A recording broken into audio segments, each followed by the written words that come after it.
Alhamdulillah, Allohning izni bilan Qarshi shahridagi ishimizni ham boshlab oldik. Assalomu alaykum qadrli ijtimoiy tarmoq foydalanuvchilari va biz namunatida navbatdagi ishimiz Qashqadaryo viloyati Qarshi shahri. Qilgan ishlarimiz sizlarga manzur kelgan bo'lsa, albatta kanalimizni qo'llab-quvvatlab, obuna bo'lib, like bosib qo'yishni so'rab qolamiz. Sizlarni qanaqadir qiziqtirgan savol yoki shunga o'xshash betonzina xizmat zakazlaringiz bo'lsa, opisana telefon nomerimiz.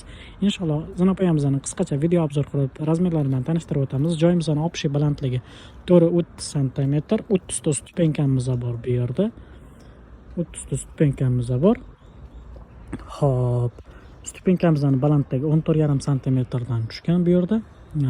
Bu yerda plashatkamiz bor, 1,5 ga 1,5 plashatkamiz. Bu yerda 2 metrga 1,5 metrlik plashatkamiz bor. Zinapoyamizdan eni 1,20 bo'ladi, 1,5 metr bo'ladi. 1,20 qilib o'rganib qolamiz, 1,20 deyishga. Hop, zinapoyamizdan mana shu eni 1,5 metr bo'ladi. Tushuntirib o'tganimizdek, balandligi 14,5 sm, oyoq qo'yadigan esa 30. Plashatkamiz o'zi bu yerda qo'yib qo'yildik. Birinchi plashatkamizni, bu yerda birinchi plashatkamizni ko'rishingiz mumkin.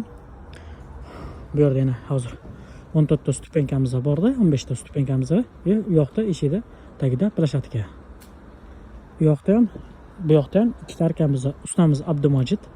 Qutqarishlarimiz sizlarga manzur bo'lsa, albatta kanalimizni qo'llab-quvvatlab, obuna bo'lib, like bosib qo'yishingizni so'rab qolamiz. Sizlarni qanaqadir qiziqtirgan savol yoki shunga o'xshash betonzina xizmat zakazlaringiz bo'lsa, opisana telefon nomerimiz. Sog' bo'linglar, salomat bo'linglar.